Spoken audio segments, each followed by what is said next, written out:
warbixintan waxaan diiradda ku saaraynaa maxay dadka taleefanada ugu kaydsadaan sawirro ay qaawan yihiin.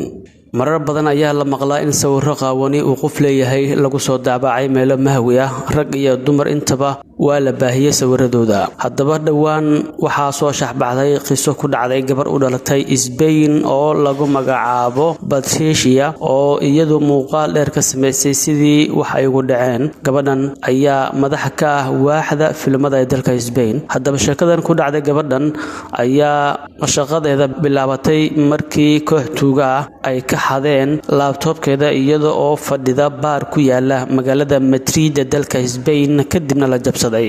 3 bilood kadib kooxdii jabsatay laptopkeeda ayaa la soo xiriiray, waxayna ka dalbadeen lacag iyaga oo ugu hanjabay in ay faafin doonaan sawirada gaarka u ahaa ee ay ugu kaydsanayeen halkaas haddii ay bixin weydo dalabkooda. haweeneydan hubaashi ma garanayso ilaa hadda in qofka isku dayay in uu baad ka qaado uu yahay kii xaday laptopkeeda iyo in kale.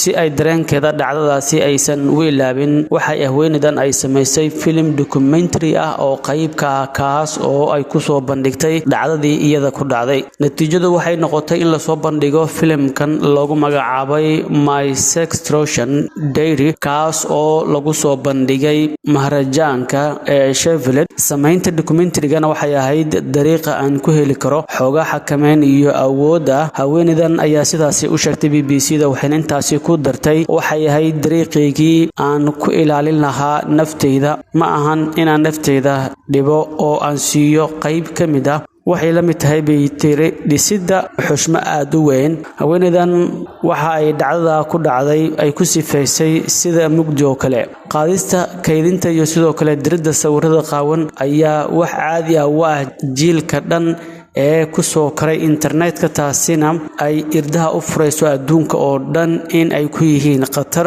aabahay waxa uu sawirro ka qaaday hooyaday oo xiran labiska dabaasha oo laga yaabo in xoogaa la arkay. haweeneydan iyadoo dhoola cadeynaysa ay dib u xasuusanaysaa waayihii u muuqday mid la barbardhigay ayay tiri haweeneydan. kuwii jabsaday laptopkeeda waxay gabadha ay tuseen sida ay u yihiin kuwo arxan daran, waxayna sawiradeeda ay ku daadiyeen baraha bulshada oo qoyskayga iyo sidoo kale asxaabteeda markii dambe ay ka arkeen halkaasi ayay tiri. laakiin haweeneydan waxa ay samaysay xoogaa horumar ah markii ay booliisku ay u qortay warqad si ay ugu sheegto in ay xanibaan. kadibna booliisku markii ay baareen muuqaalada CCTV ee magaalada waxa ay ogaadeen waxyaabo kala duwan. haddaba maxay dadku ay ugu kaydsadaan sawirro aysan asturnayn? si lamid haweeneydan waxaa jiray haween aad u badan oo siyaabo kala duwan loo soo bandhigay muuqaalo iyo sawirro ugu jiray telefoonkooda ama sidoo kale kombiyuutaradooda, kuwaas oo ay dadka jabsada ay ku xiraan shuruudo kala duwan oo ay ugu horeyso dhanka dhaqaalaha. waayadii dambe waxa ay baraha bulshada Soomaalida lagu arkayay gabdho badan oo Soomaaliyeed oo ka cabanaya in la faafiyay sawirro aan munaasab ahayn oo ugu kaydsanaa telefoonkooda balse laga jabsaday. haddaba waxaa jawaab u baahan, maxaa looga baahdaa sawirro qaawan in lagu haysto telefoonka ama sidoo kale kombiyuutarada? waxaan isku daynay in aan la xiriirno dhowr gabdhood oo si aan u ogaano sababta ay haweenku inta badan muuqaaladooda la baahiyo ay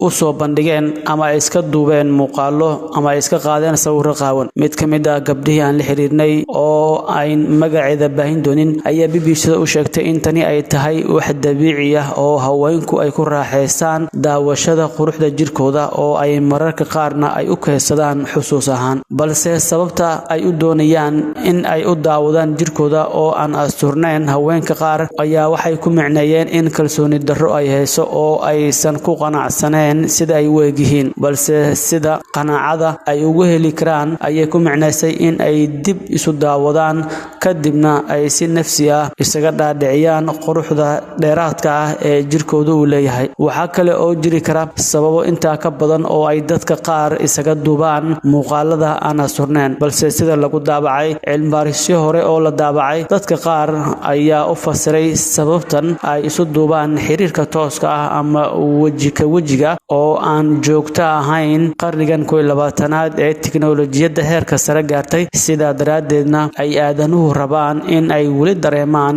qiimaha shakhsi ahaaneed taas oo ku hogaaminaysa in ay duubaan muuqaaladaas si ay isaga arkaan. Waxaa la sheegayaa mararka qaar sababta dadku ay isugu duubaan iyaga oo qaawan in aanay la xiriirin dareen. waxaana jira haween la baahiyay muuqaalo aysan asturnayn ama qaawan yihiin oo lagu daabacay internetka balse nooma aysan suuragelin in aan helno ayaa lagu yiri warbixin lagu daabacay BBC-da. dhinaca kale markaad ogtahay abka marka sawirada gabdhaha la dhexgeliyo dharka ka siibaya waa arrin kale oo qortarteeda leh. barnaamijka internetka ku shaqeeya ama abka la sheegay in uu si digital ah uu dharka ugu siibay haweenka si cawradooda loo arko. abkan oo lagu magacaabo Debut oo lagu iibinayay lacag gaaraysa $50 waxa uu hal mar soo jiitay indhaha dadka balse waxaa lagu dhaliilay qormo uu ka qoray bog lagu magacaabo Teach News Site. abkan ayaa haddii la dhexgeliyo sawir ay gabadhi leedahay dharka oo dhan ka bixinaya isla markaana qaawinaya. dadka barnaamijkan sameeyay ayaa haatan softwarekaasi ka saaray internetka iyagoo sheegay in caalamku aanu diyaar u ahayn. suurtagalnimada ah in dadku ay si qaldan u isticmaalaan ayaa ah mid aad u sarreysa. ay Twitterkooda ay ku soo qoreen qoladii barnaamijkan sameysay ma dooneyno in aan qaabkaasi lacag uga sameyno ay yiraahdeen. qof kastoo abkani iibsaday ayay qoladii barnaamijkan sameeyay sheegeen in lacagtiisa loo celinayo waxayna intaasi ay ku dareen in aan dib dambe loo heli doonin abkan. soo saarayaasha barnaamijkan ayaa bulshada ka codsaday in ciddii haysata abkan aanay cid kale la sii wadaagin inkastoo abkan uu weli u shaqeynayo ciddii haysatay oo ay isticmaali karto. kooxda barnaamijkan sameysay ayaa sheegtay in madadaalo ahaan loo sameeyay dhowr bilood ka hor. barnaamijkan ayaana ka kooban 2 qaybood. qayb bilaasha oo lagu dhex arki karayo sawirka qofka oo dharka